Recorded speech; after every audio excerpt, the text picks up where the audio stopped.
Every herb storage video you have ever watched is giving you the wrong advice. Not because they are lying, because they stop too early. Paper towel trick, plastic bag trick, damp cloth in the crisper drawer. Every single one of those is a kitchen hack built on top of a biology problem nobody bothered to explain to you. Here is what they skipped. A cut herb is not dead. It is a living organism running 4 specific biological reactions. Right now, in your kitchen, that will determine whether it survives 2 days or 2 weeks. And until you understand those 4 reactions, no hack in the world will save your basil. I know this because for 3 years, I spent roughly $60 a month replacing fresh herbs I kept destroying. Not through neglect, through a system that was never designed around how plants actually work after they are cut. The moment I stopped treating herbs like dead garnishes and started treating them like active chemical reactors, everything changed. Shelf life doubled, flavor intensity went up, and my grocery bill dropped. Today, I am pulling back the curtain on post-harvest physiology. The same science commercial herb growers use to keep product alive across international supply chains.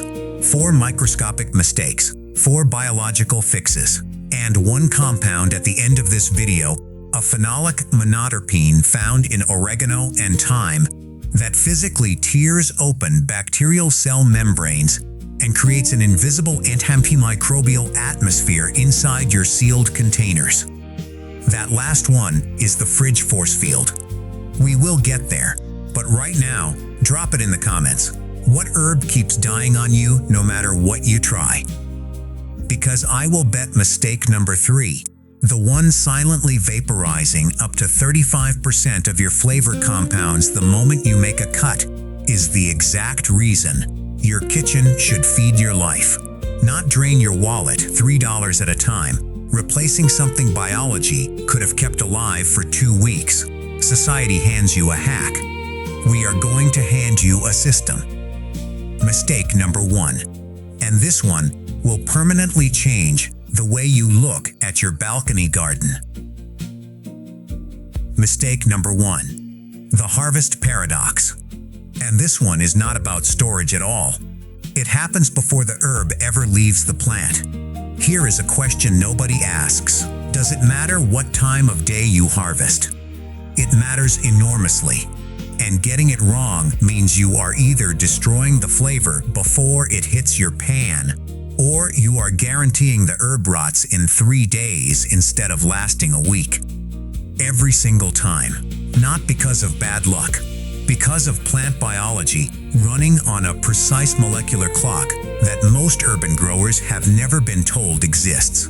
Here is the part that genuinely surprised me when I first read the research. A basil plant is not the same plant at 8 a.m. as it is at 6 p.m. Chemically, biologically, they are almost 2 different harvests. During the night, while your balcony is dark and cool, your basil is doing something remarkable. It is accumulating essential oils inside microscopic glandular structures on the surface of every leaf. Tiny biological storage tanks called peltate trichomes.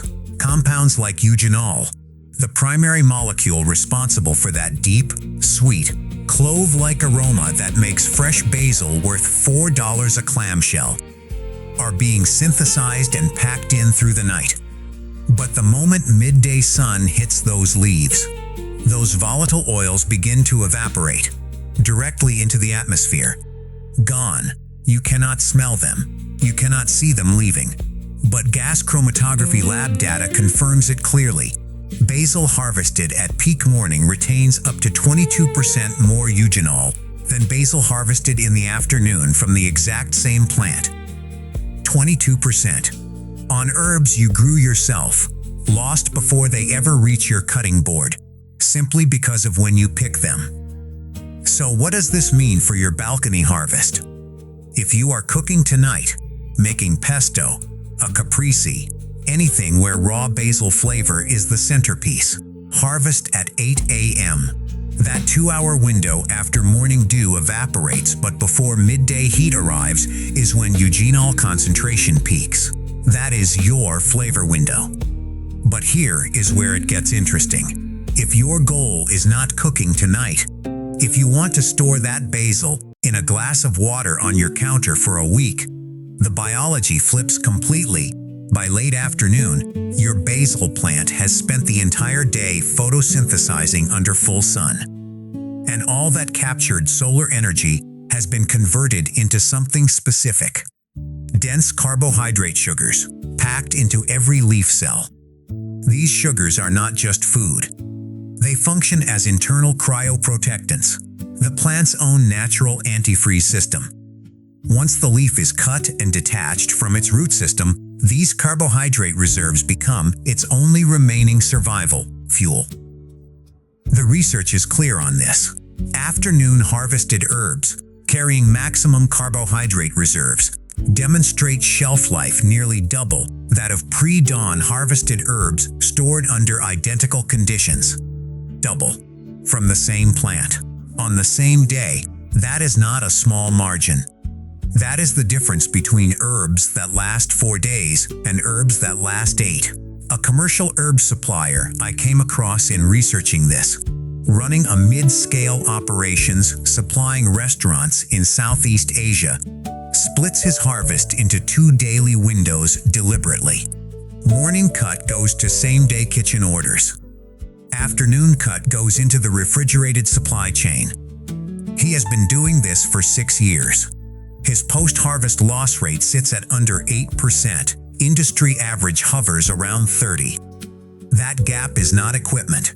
It is not packaging. It is harvest timing. So here is your new system for every herb on your balcony. Cooking tonight, 8 a.m. harvest. Maximum flavor. Maximum eugenol storing for the week, 6 p.m. harvest. Maximum carbohydrate reserves. Maximum shelf life. Same plant, same scissors. Completely different biological outcome, based on nothing more than what time you walk outside. That is post-harvest physiology working for you instead of against you. So now you know when to cut.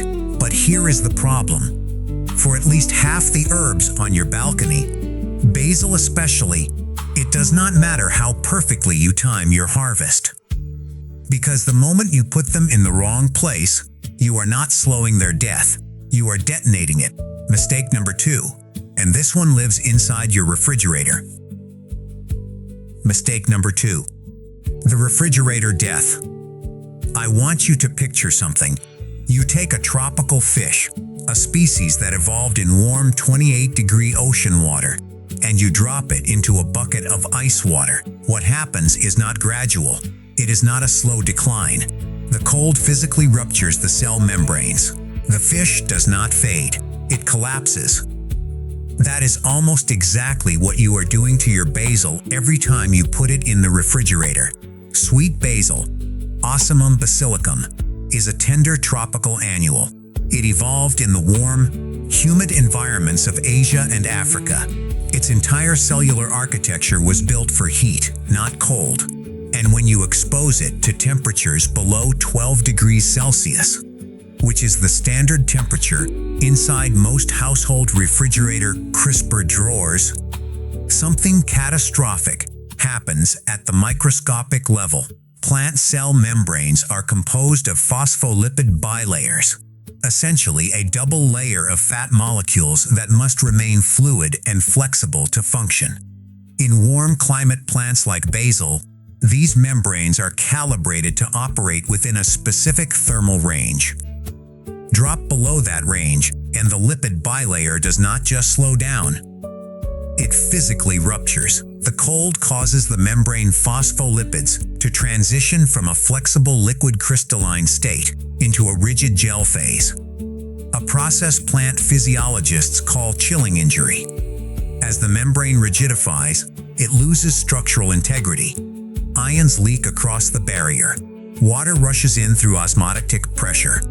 The internal compartments of the cell, the vacuoles, the chloroplasts, the mitochondria, lose their boundaries. And then the cell explodes.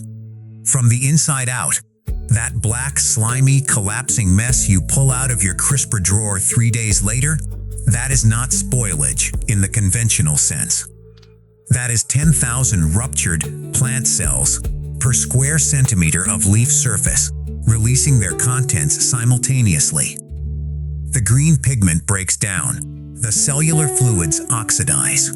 The tissue collapses into that distinctive dark, wet rot that every herb grower recognizes with a sinking feeling. And here is the part that genuinely surprised me when I first read the post-harvest research.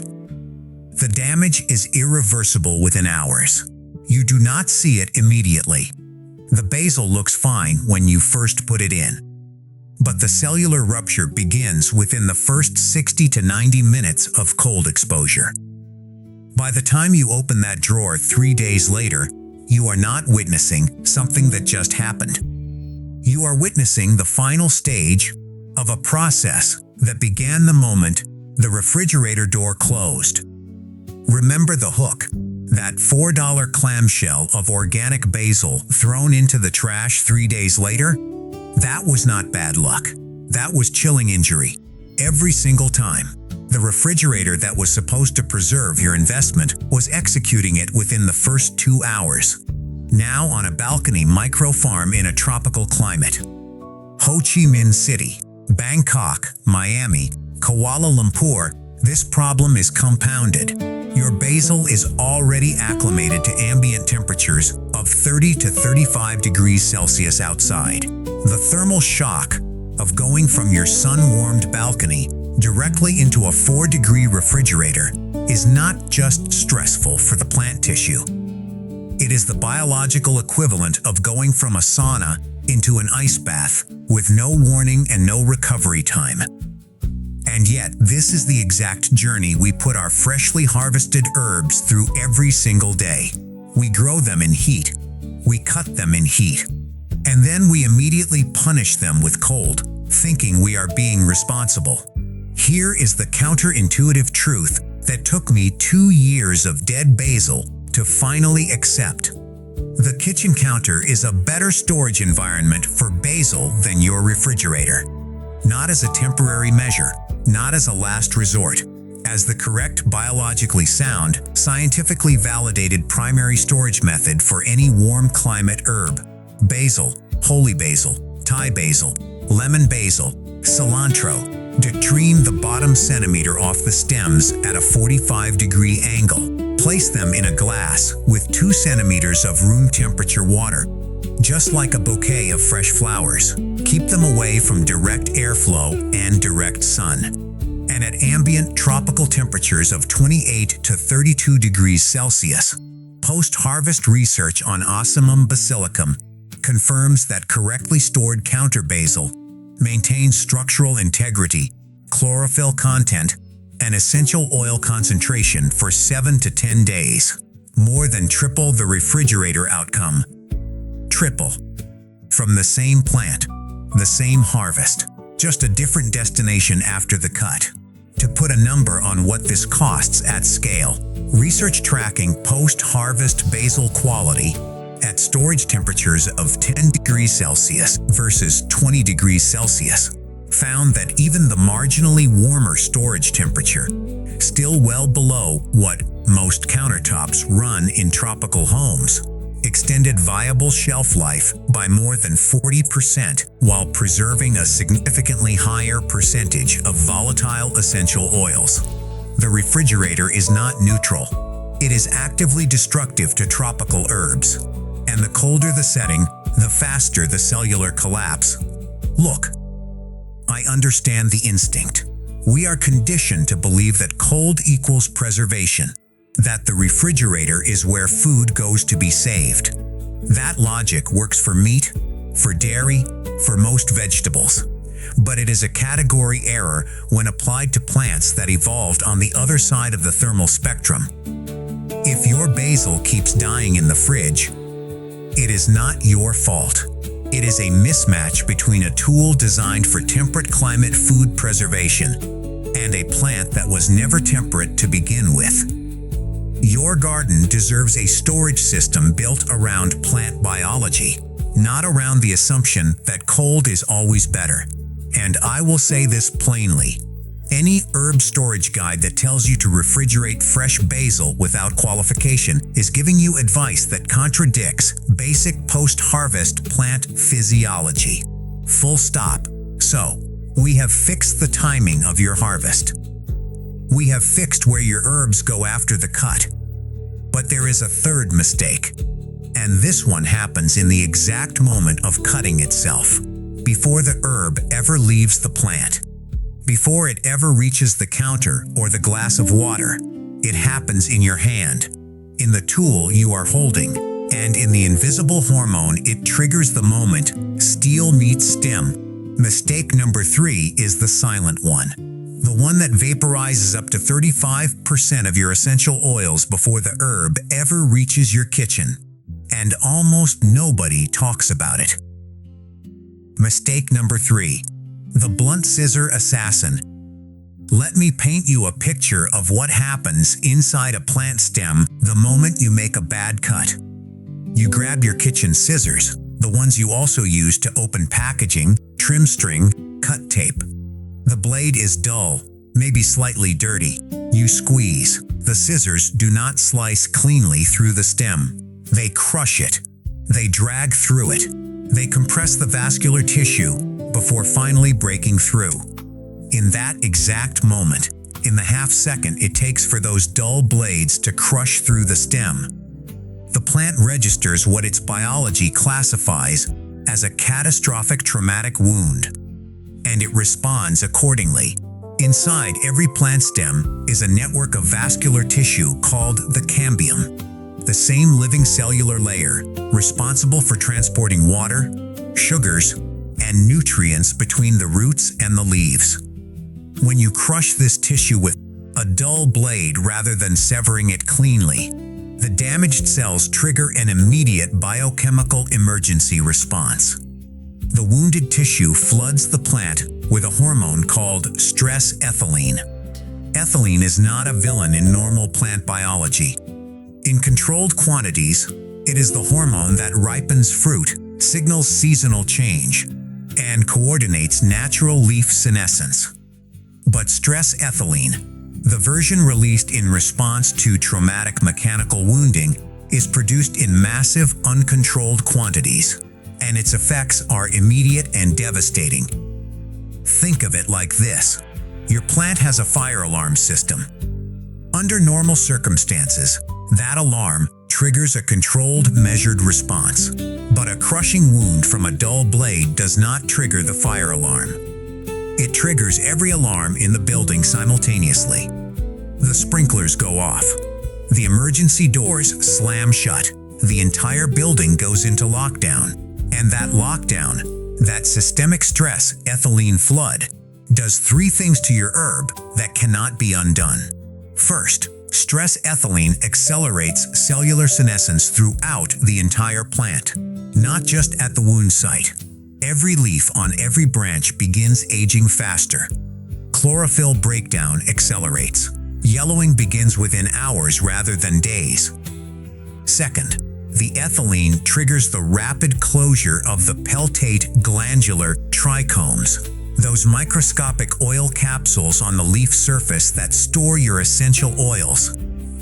As the trichomes seal shut under hormonal stress, they begin releasing their contents directly into the surrounding atmosphere rather than retaining them in the leaf tissue.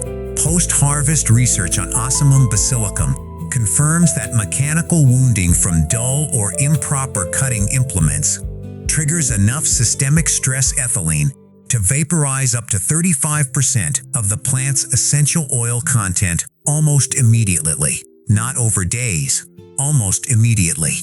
The eugenol, the linalool, the volatile compounds that took your plant weeks of photosynthesis to produce, gone into the air in minutes. Third, on the regenerating plant, the one still growing on your balcony, the stress ethylene signal does not stop at the cut site. It travels through the vascular system to the actively growing lateral buds below.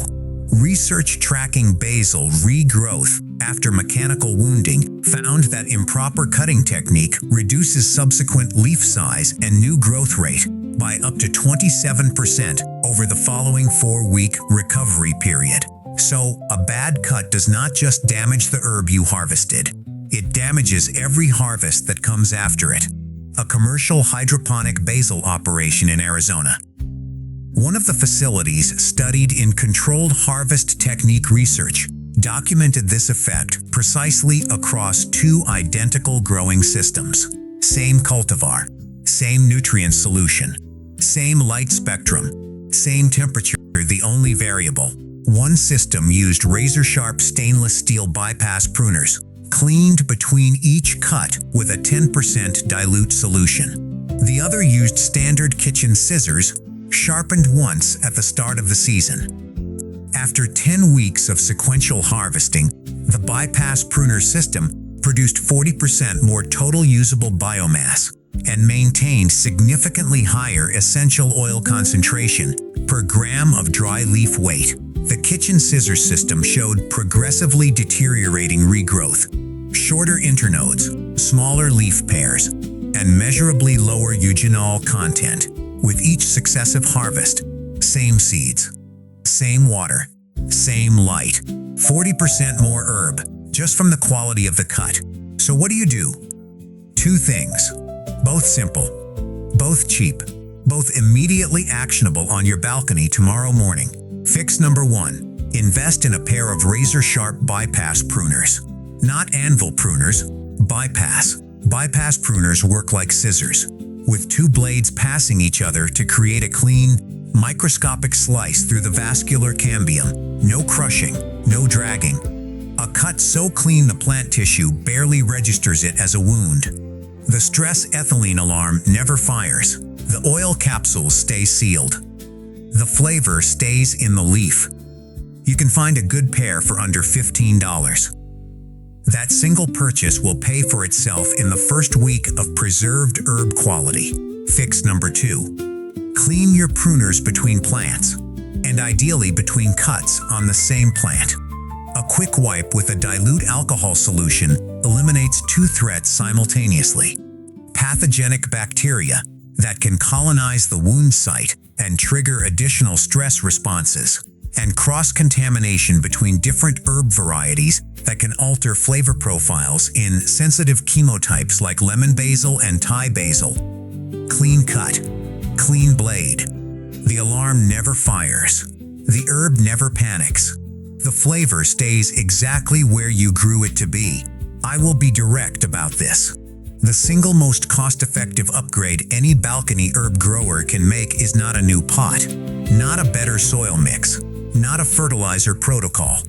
It is a $15 pair of bypass pruners and the habit of keeping them sharp and clean. Everything else we do in the garden is about growing the herb. This is about not destroying it at the moment of harvest. So we have fixed the timing, we have fixed the destination, we have fixed the cut itself. Now we get to the one that most people have sitting in their herb drawer right now. Completely unused, completely misunderstood, and it might be the most powerful post-harvest tool in your entire kitchen. Mistake number 4 is not about what you are doing wrong. It is about a biological superpower you are ignoring.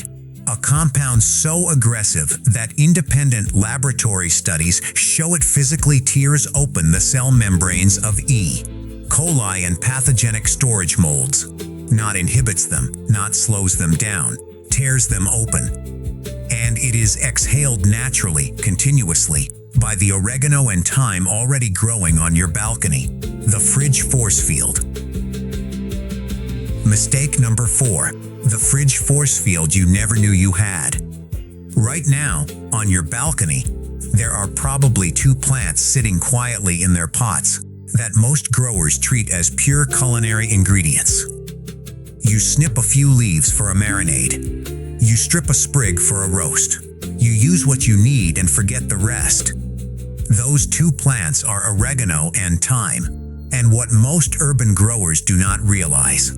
What took me completely by surprise when I first dug into the post-harvest research is that oregano and thyme are not just herbs. They are biological weapons, and you have been leaving them loaded and unused on your balcony while the food inside your refrigerator slowly rots.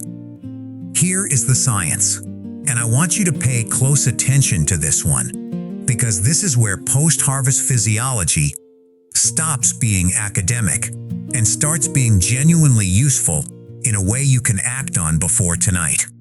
Oregano and thyme, specifically Origanum vulgare and Thymus vulgaris, synthesize extremely high concentrations of a phenolic monoterpene compound called carvacrol in stress-grown plants, the kind produced by the deficit irrigation protocols we talk about on this channel, where you deliberately underwater your Mediterranean herbs to force secondary metabolite production. Carvacrol can constitute up to 70% to 77% of the plant's total volatile oil fraction. Carvacrol is not a flavor compound that happens to have antimicrobial properties on the side.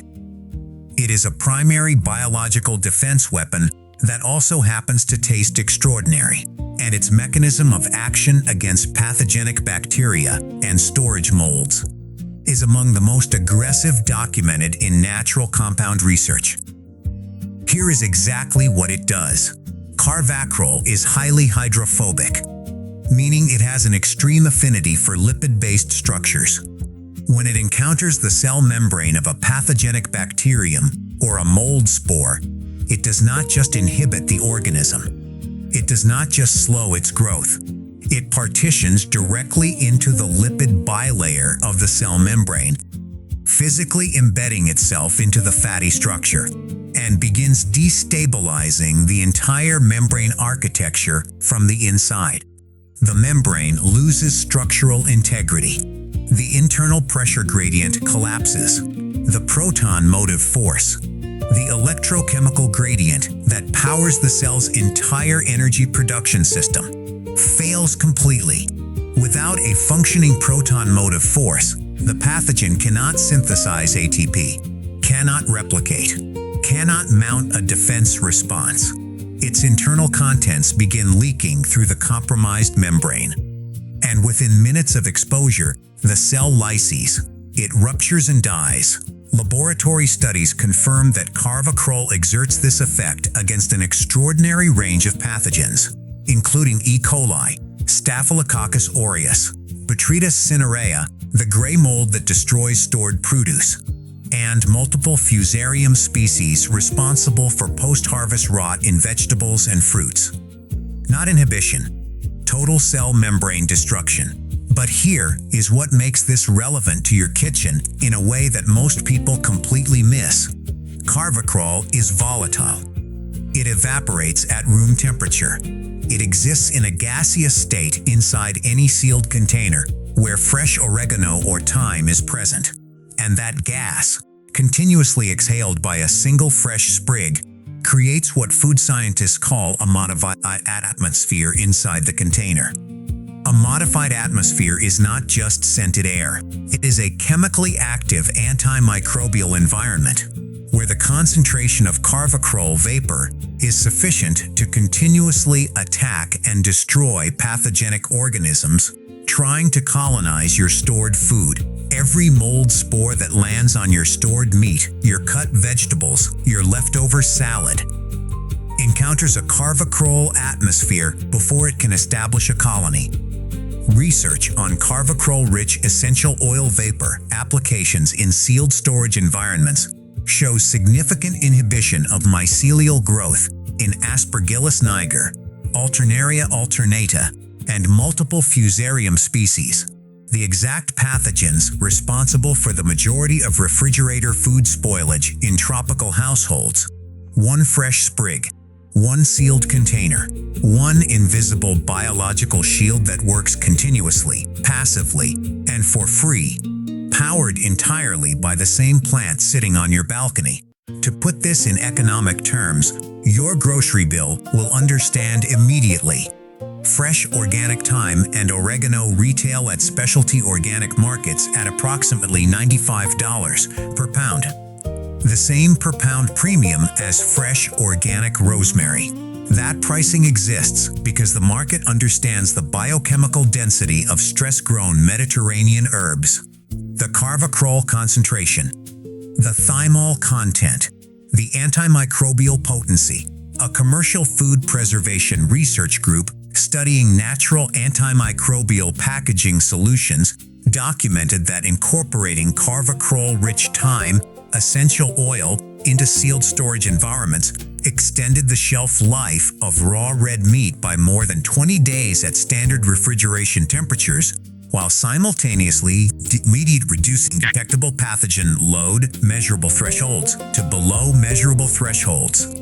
20 days on raw meat from a compound your thyme plant produces for free every single day, whether you use it or not. So what do you actually do with this? 3 applications. Starting tonight.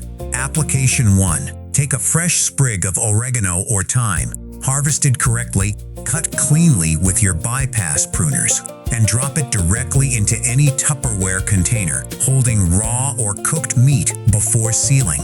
The carvacrol vapor that fills that container will actively suppress bacterial growth and extend safe storage time beyond what refrigeration alone can achieve.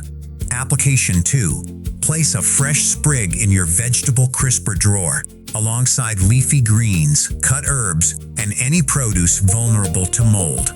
The modified atmosphere created inside the drawer will slow mold colonization on everything around it, not just the oregano itself. Application 3. For urban growers running a continuous harvest cycle on their balcony, if you are harvesting oregano or thyme regularly and generating more than you can use in cooking, do not compost the excess. Use it actively as a biological preservation agent for everything else in your kitchen. Your balcony is not just producing food. It is producing a post-harvest preservation system. This is what we mean when we talk about a food engine on a small balcony. Every plant earning its space. Every harvest serving multiple functions. Flavor on the plate and biology in the fridge. Here is the part that genuinely reframes how I think about my balcony layout now. Most growers choose what to grow based on what they cook most often. Basil for pasta. Cilantro for salads. Mint for drinks. That logic is completely valid. But if you are serious about running a zero-waste, maximum return micro-farm on a small balcony, at least 1 pot of oregano and 1 pot of thyme are not optional. They are infrastructure. They are your post-harvest preservation system. They are the reason the rest of your harvest lasts long enough to actually use. A single well-managed oregano plant under moderate water stress, the kind of deficit irrigation that concentrates carvacrol to its peak levels, can serve as your kitchen's biological shield for an entire season. That is not a garnish. That is a system component. Back at the beginning of this video, I promised you an invisible antimicrobial force field for your refrigerator. This is it. Not a product, not a chemical spray, not a gadget from an online store, a sprig of oregano, a sealed container, and the same phenolic compound that tears open bacterial cell membranes working quietly, continuously, for free, grown by your own hands on your own balcony. That is the kitchen alchemist system. And we are almost at the full picture.